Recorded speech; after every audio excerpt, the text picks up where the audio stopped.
자, 오늘은 마태복음 1장 1절부터 17절까지 말씀입니다. 좀 난데없죠? 족보 얘기가 쭉 나와서.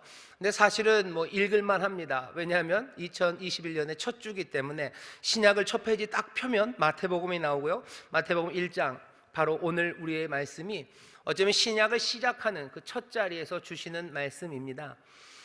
해마다 연말 연시가 되면 많은 이야기들이 오고 갑니다. 그런데 요즘 2020에서 2021년으로 넘어가는 요즘만큼 새로운 이야기들, 그리고 온갖 다양한 이야기들, 우리 내부의 이야기뿐만 아니라 국제적인 이야기들이 이만큼 얘기됐던 해가 있을까 싶을 만큼 많은 소리들이 우리에게 들립니다. 거리두기 연장한다는 소리, 영국에서 무슨 변종된 변이 바이러스 얘기, 또 갑자기 듣지도 않았던 구치소 얘기들, 요양병원 얘기들, 또 교회에 관한 이야기들, 또 가슴 아픈 폐업에 관한 이야기들, 또 여러 가지 거리두기에 대한 반발하는 사람들 이야기들, 그 와중에도 최고가로 마감을 한 증시에 관한 이야기들, 여러 이야기가 우리 가운데 들리면서요, 우리를 혼란하게 하죠. 억울하게 하기도 하고, 슬프게도 하고, 가슴 아프게도 하고, 두렵게도 하고, 온갖 소리가 지금 가득한 시절입니다. 하지만 그 소리들을 뛰어넘어서 우리 사랑하는 성도들의 귀에요, 쟁쟁하게 들리는 소리가 있어요.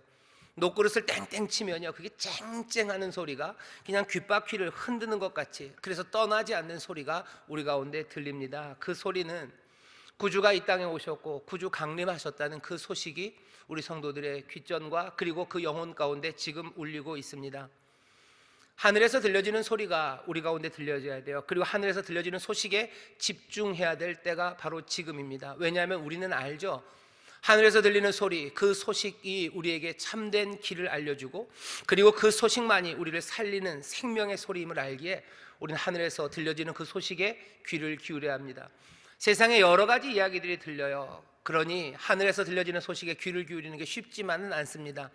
그럼에도 불구하고, 아니 그렇다 할지라도 오늘 이 시간만이라도, 2021년 첫 주일 주 앞에 나온 이 시간만이라도 세상의 소리들 말고 하늘에서 들려지는 소식, 그 생명의 소식에 우리가 귀를 기울여야 할 줄 믿습니다.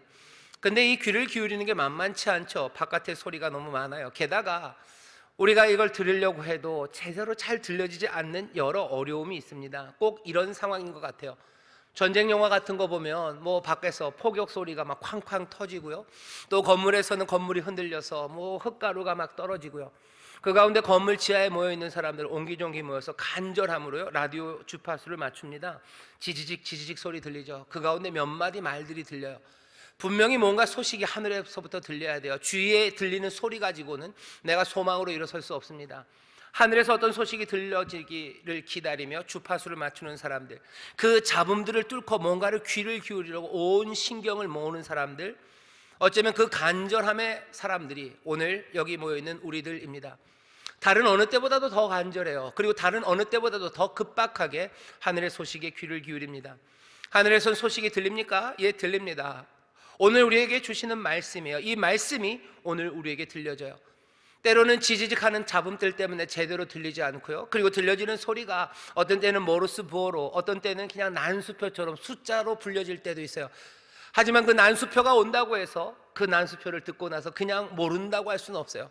책 찾아야죠. 모르스 부호인 것 같아요. 그럼 모르스 부호 책들이라도 찾아야죠. 뭐라도 찾아서 그 잡음을 뚫고 들려오는 하늘의 소식, 그 소식에 우리의 마음을 맞추고, 그리고 그 소식이 무엇인지 마음에 영접해야 합니다.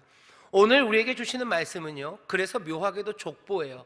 이 족보에 코드가 있는 거죠. 누가 누굴 낳는지 이거 외우라고 우리에게 주신 건 아닙니다. 하지만 분명히 우리에게 이 첫 주일 주시는 이 말씀 가운데서 우리에게 전하는 하늘의 소식이 있습니다. 그 소식이 무엇인지 여러분들 들으시고 또 기뻐하시고 그 가운데 새 소망으로 일어나는 우리 사랑하는 성도님들 되시기를 주의 이름으로 축원합니다. 여러분 이제 라디오 지지직 주파수 그거 맞추시고요, 뭐라고 그러시는지 잘 들어보십시오.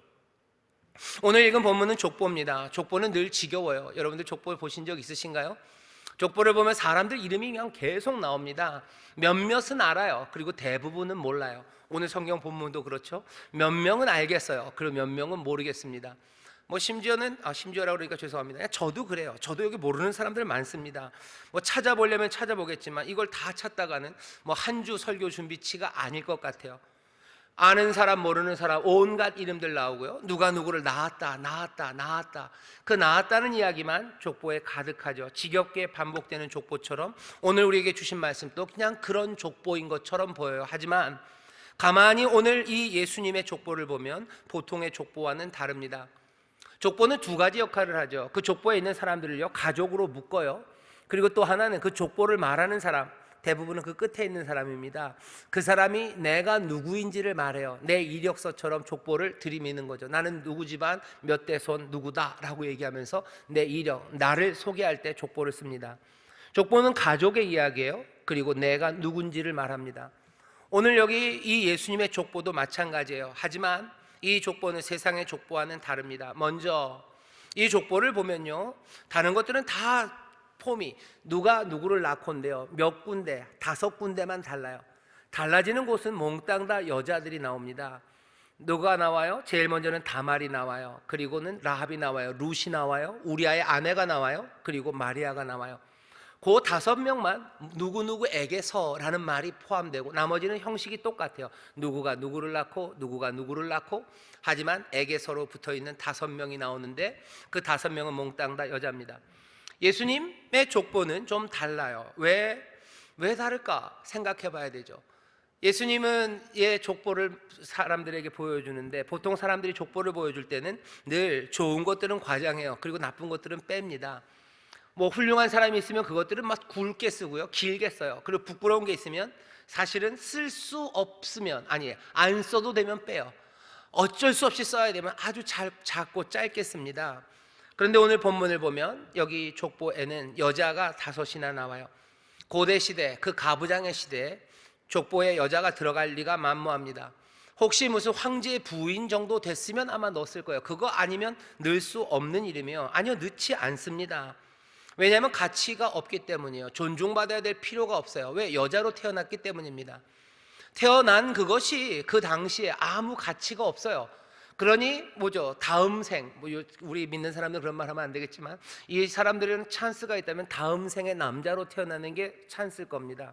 잘못 태어난 거죠. 잘못 태어난 사람들 이름이 여기 5명이나 들어있어요. 하지만 그냥 또 여자만도 아닙니다. 성경에 보면 많은 여자들이 있죠. 아브라함의 부인 사라가 있어요. 얼마나 명랑하고 쾌활합니까? 명랑하고 쾌활한 사라가 있고요. 그리고 리브가처럼 정숙하고 그리고 참한 여자도 있었어요. 또 야곱이 생명을 걸고 평생을 사랑했던 정말로 아름다운 라헬이라는 여자도 있어요. 하지만 여기 이 족보 안에는요, 분명히 나옴직합니다. 사라, 리브가, 그리고 라헬 나올만 하지만 여기 그런 여인들의 이름은 없어요. 여기 나온 여자들은요, 이 여인들 중에서 3이나 이방 여인입니다. 다말, 라합, 룻, 몽땅 다 이방 여인이에요. 다말도 그렇고 라합도 그렇고, 둘은 가나안 여인, 그리고 룻은 모압 여인이에요. 이방 여인이라는 건 이런 뜻입니다. 상종 못할 사람들이에요. 부정한 사람들이에요. 가까이 하는 거 싫어하는 사람들이에요. 그냥 있는 것만 해도 불쾌해요. 그냥 싫어요. 그냥 같이 있고 싶지 않은 사람들 이름이에요. 그 사람들 이름을 여기 족보에 써놨어요.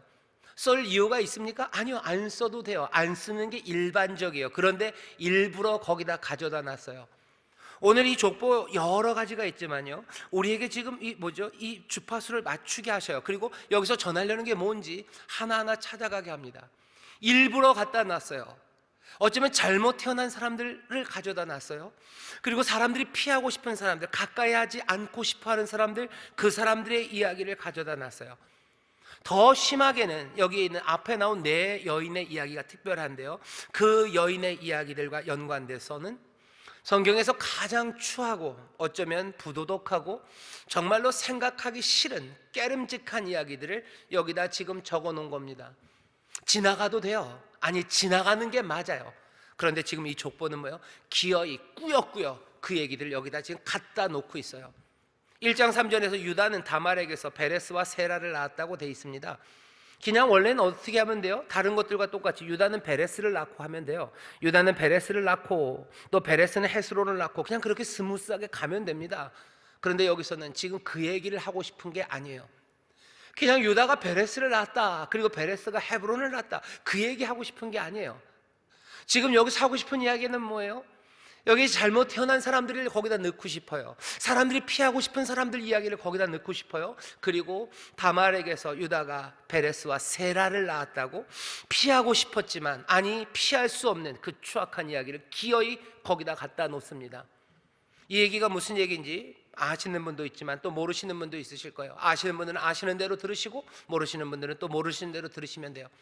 창세기 38장에 이 이야기가 나옵니다.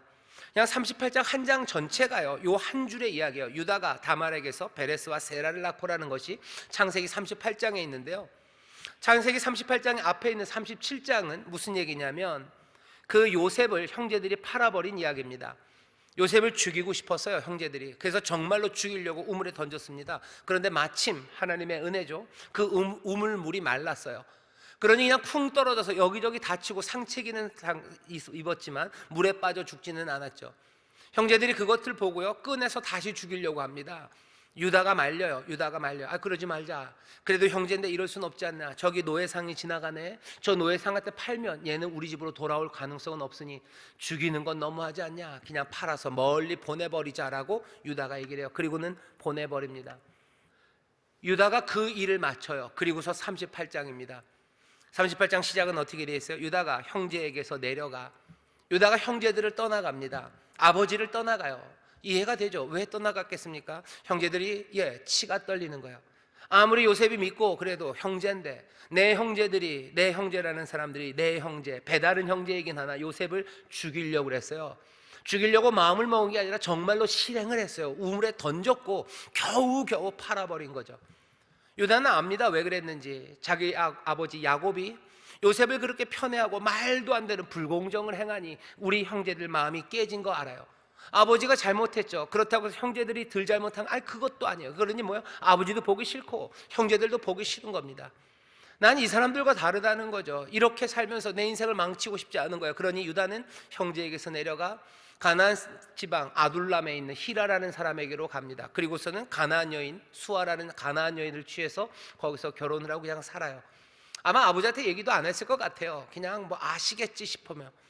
아이를 셋을 낳습니다. 엘, 그리고 오난, 그리고 셀라라는 아들 셋을 낳아요. 그리고는 아들 엘을 위해서요, 가나안 땅에 있었던 다말이라는 여인을 부인으로 취하죠. 그런데 왠지는 모르지만 엘이 하나님 앞에 범죄해서 하나님이 엘을 죽이셔요. 엘이 죽었습니다. 다말은 혼자 되죠. 그 당시에 풍습에 따르면 이 장자가 죽으면요, 이 아이 없이 죽으면 이 부인을 동생이 취해서 아이를 낳게 하고요, 그 낳은 아이는 이 형의 집안에 대를 잇게 합니다. 그러니 유다가 다말을 동생인 오난에게 보내요. 근데 오난이 또 나쁜 짓을 해요. 뭐냐 하면 아이를 낳아봐야 자기의 것이 안 됩니다. 그 아이는 그 형의 집안을 이어요. 내가 뭐하러 그런 수고를 합니까? 아이를 낳으면 내가 책임져야 되는데 그럴 필요 없다는 거죠. 그러니 다말이랑 잠은 자요. 하지만 아이를 가지지 못하게, 가질 수 없게 만듭니다. 성경을 보면 땅바닥에다 설정을 했대요. 그러니 아마 성관계가 끝나고 사정하고 그러는 것들은 그냥 밖에서 아이를 못 갖게 만들어요.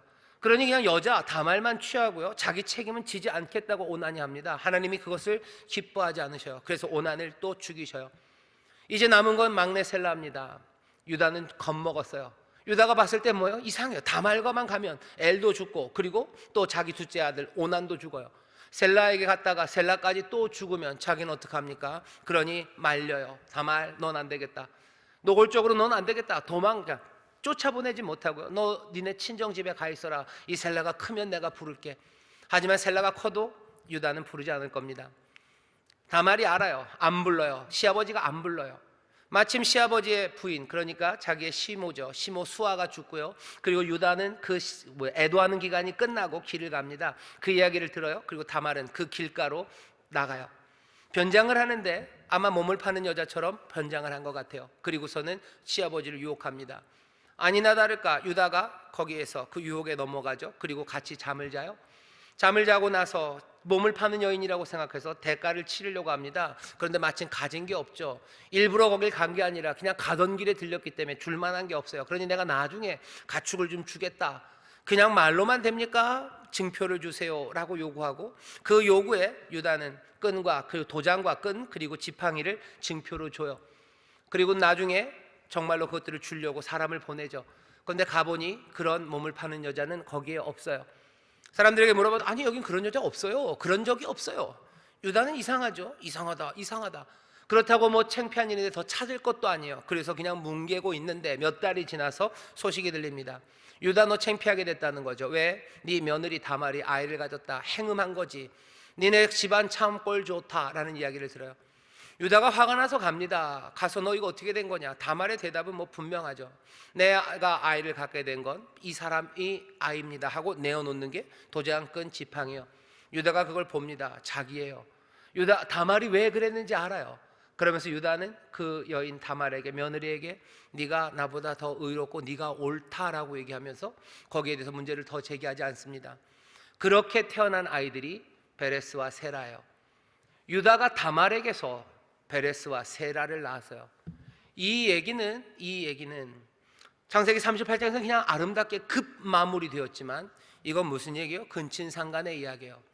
이건 시아버지와 며느리 사이의 이야기예요. 그리고 거기에서 쌍둥이가 난 거예요. 유다는 그걸 평생을 지고 갈 겁니다. 다말 자기가 뭐 잘했다고 얘기를 하고 의로운 일을 했다고 하고 뭔가 그렇게 했지만 결국은 뭐예요? 결국은 시아버지 근친상간으로 아이를 낳은 거예요. 베레스는, 세라는, 아이들은 다 알죠. 동네 사람은 다 알죠. 이 베레스가 어떻게 났는지 세라가 어떻게 났는지 다 압니다. 인생이 얼마나 크게 상처입니까? 유다는 자기가 잘난 줄 알았어요. 자기가 훨씬 더 도덕적이라고 생각했어요. 하지만 결국은 세상의 문화도 받아들이지 못할 만큼, 아니 하나님의 법이 받아들이는 거 그건 차치하고 세상도 받아들이지 못할 만큼 망가진 삶이 된 게 유다입니다. 그리고 거기에서 그 아이를 낳은 게 다말이에요. 자기 그 가문을 잇긴 이었지만 그 삶의 상처와 그리고 세상 사람들의 결명과 모욕이 얼마나 심했을 것 같으세요? 지금 뭐 성이 개방됐다는 지금도 이런 상황이면 모든 사람들의 시선에 어떻게 살겠습니까? 이 삶은 뭐예요? 실패한 삶이에요. 망해버린 삶이에요. 완전히 깨져버린 삶이에요. 가슴에 좋은 글씨가 새겨진 거예요. 얼굴 깊이 상처가 남은 거예요. 그건 큰 상처예요. 깊은 상처예요. 그리고 아이들이 울 때마다, 사람들이 날 쳐다볼 때마다 다시 도져서 아픈 그런 상처입니다.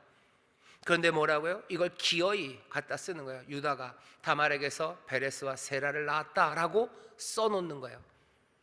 그 뒤에 이야기 만만치 않아요. 또 라합 얘기 나오죠. 라합 얘기를 뭐하러 합니까? 그냥 보아스를 낳았다고 그러면 되죠. 근데 구태여 라합이래요. 라합은 누군데요? 여리고의 기생, 여리고에서 몸을 팔던 매춘부입니다. 왜 매춘부가 됐어요? 아마도 가난했을 겁니다. 가난하게 태어났어요. 태어날 때부터 가난했는지 아니면 괜찮았다가 아버지 때문에 망했는지 모르겠어요. 자기의 잘못이 그렇게 크지는 않아요. 그래도 뭐요? 망쳐진 삶이죠. 망가진 삶이에요.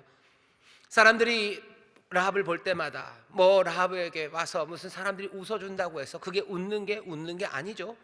사람들이 라합을 보면서 무슨 굽신거린다고 해서 그게 아무것도 아니죠. 라합의 삶이 깨진 삶입니다. 그 이야기를 구태여 갖다 놔요. 여기 라합이 있다. 그 다음 이야기는 더 슬퍼요. 다윗이 나오니 뭔가 기분이 좋습니다. 다윗이 솔로몬을 낳았다. 그 정도면 얼마나 폼납니까?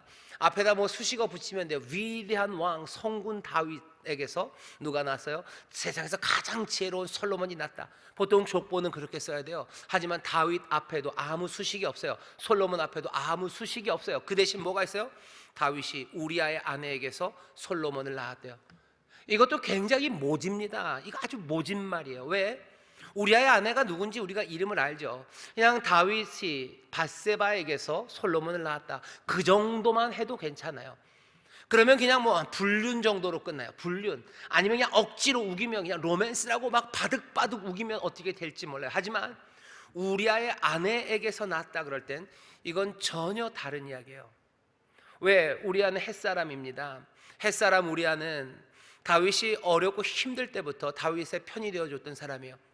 사울에게 쫓겨서 그 광야를 헤매고 다닐 때 같이 했던 젊은이들, 그 용사들 중에 하나가 우리아입니다. 정말 고생할 때 함께 했었던 사람이에요. 끝까지 다윗을 위해서 싸웠던 사람, 그 사람이 우리아예요. 다윗이 누구? 이 우리아의 아내를 빼앗았어요. 빼앗은 것도 뭐 밧세바가 너무 좋다, 우리아 미안하다, 나는 이 사랑은 어떻게 할 수가 없다, 그러니 네가, 아니 뭐 그렇게도 아니에요. 우리가 알고 있는 이야기는 가장 치졸한 이야기입니다. 자기는 전쟁에 나가지 않고 우리아는 전쟁에 나가 있었어요. 자기가 밧세바를 탐해서 밧세바를 취합니다. 그리고는 아이가 생겼어요. 아이가 안 생겼으면 아마 바울은 입 딱 씻었을지도 모릅니다. 하지만 아이가 생겼으니 어떡합니까? 우리아를 불러요. 작전이죠. 우리아 불러라. 전쟁에 나간 우리아 불러다가 수고했다, 좀 쉬다 가라, 너 고생했지? 작전은 뭐예요? 우리아가 집에 들어가서 밧세바와 있다가 전장에 가면 무슨 성관계를 했던 안 했던 간에 핑계가 생기는 거죠. 밧세바가 아이를 가졌으면 축하한다고. 우리아, 어이구, 너 전쟁에서 갔다가 그렇게 금방 왔다가 이렇게 아이가 생겼어, 얼마나 좋으냐. 뭐 축하하고 끝내려고 그랬어요. 그런데 우리아는 집에 들어가지 않아요. 갑옷을 벗지도 않아요. 그리고 어디에 성문 앞에 앉습니다. 예루살렘 온 성이 다 봤어요. 우리아는 집에 들어가지 않았어요. 왜 우리아는 집에 안 들어가요? 내 군사들이 그곳에서 고생하고 있는데 나는 갈 수 없어요. 내가 다윗의 군인이에요. 다윗의 군대가 싸우고 있는데 내가 여기서 나 혼자 쉴 수 없다고? 이 사람은 어떤 사람입니까? 이 사람은 충직한 사람이에요. 이 사람은 성실한 사람이에요. 누구보다도 성실해서 죽은 사람이 우리아입니다. 누구보다도 충성해서 충성을 바쳤던 그 사람에게 죽은 사람이 우리아예요. 다윗은 누구에게서? 우리아의 아내에게서 솔로몬을 낳았어요. 아주 모진 말이에요. 그 상처를 후비는 말이에요. 얼마나 망쳐버리고 치졸한 삶이 여기 있는지, 얼마나 자기의 성실함 때문에 인생을 망쳐버린, 어쩌면 이 억울한 사람이 어디에 있는지 지금 그 족보 안에 그것들을 하나씩 하나씩 드러내고 있는 거예요.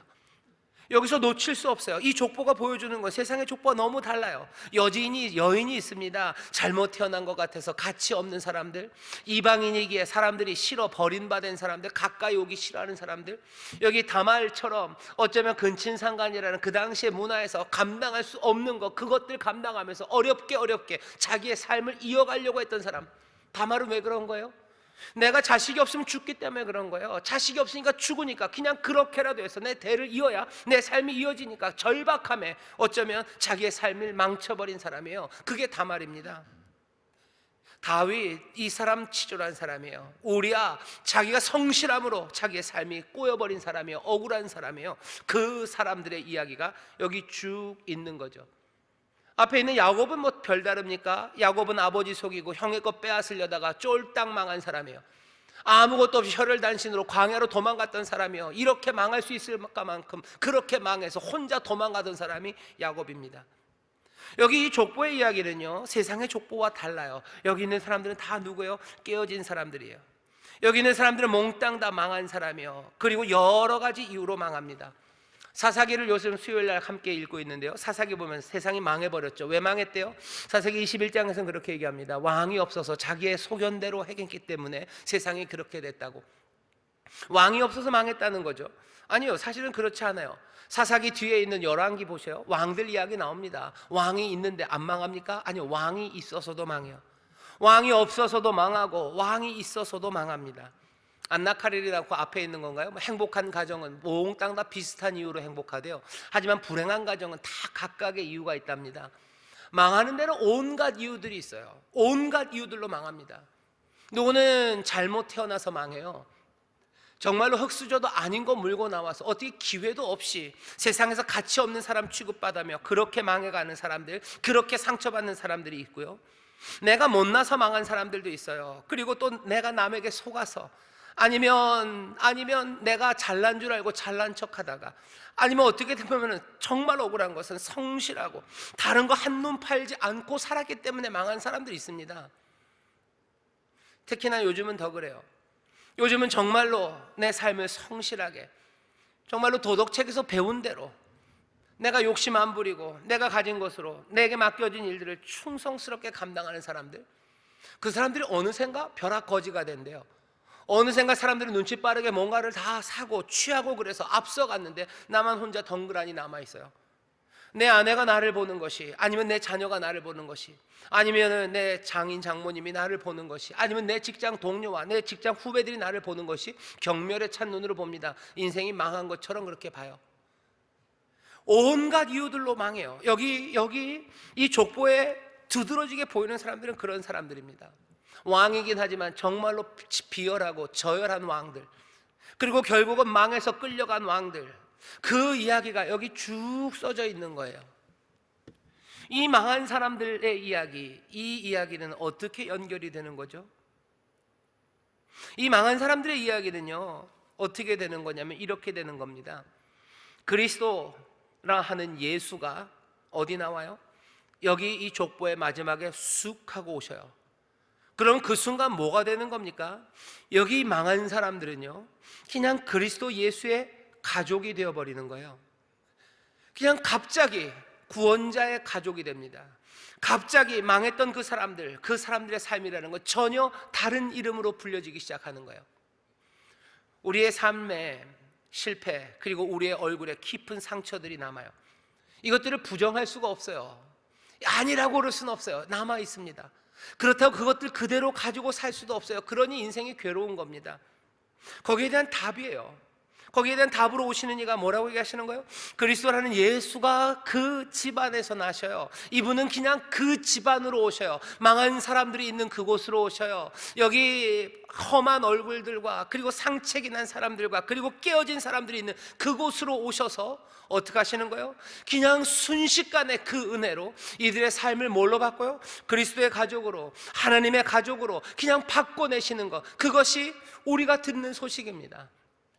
망해도 괜찮은 이유는 뭡니까? 여기 망한 사람들에게 그리스도가 오시기 때문이에요. 은혜가 오셔서요, 우리를 다른 것으로 만들어내셔요. 내가 내 얼굴을 지우는 게 아니에요. 내가 내 얼굴을 어떻게 할 수 없습니다. 하지만 그리스도가 오시면 우리의 이름이 바뀝니다. 그리스도가 오시니 갑자기 이 슬픔의 사람들의 이야기는 뭐예요? 그리스도의 족보가 되는 거예요. 그리스도의 가족이 되기 시작하는 거예요. 예수의 가족, 하나님의 가족이 되는 그 귀한 은혜가 이들에게 임합니다. 오늘 어려운 시절을 살아가고요, 망한 것 같은 삶들을 살아가는 이들이 있어요. 내 삶을 어떻게 할까 하는 거죠. 내 삶을 어떻게 할까? 그리스도가 도대체 내 삶을 어떻게 하실까? 우리는 여기 있고 그리스도가 저기 오시는 게 아니고요, 그리스도는 어떻게 오셔요? 그냥 우리 가족으로 오시는 거예요. 구원자가 오셔서 그냥 저기 멋진 옷을 입고 그리고 백마를 타고 오시는 게 아니라 어떻게 오셔요?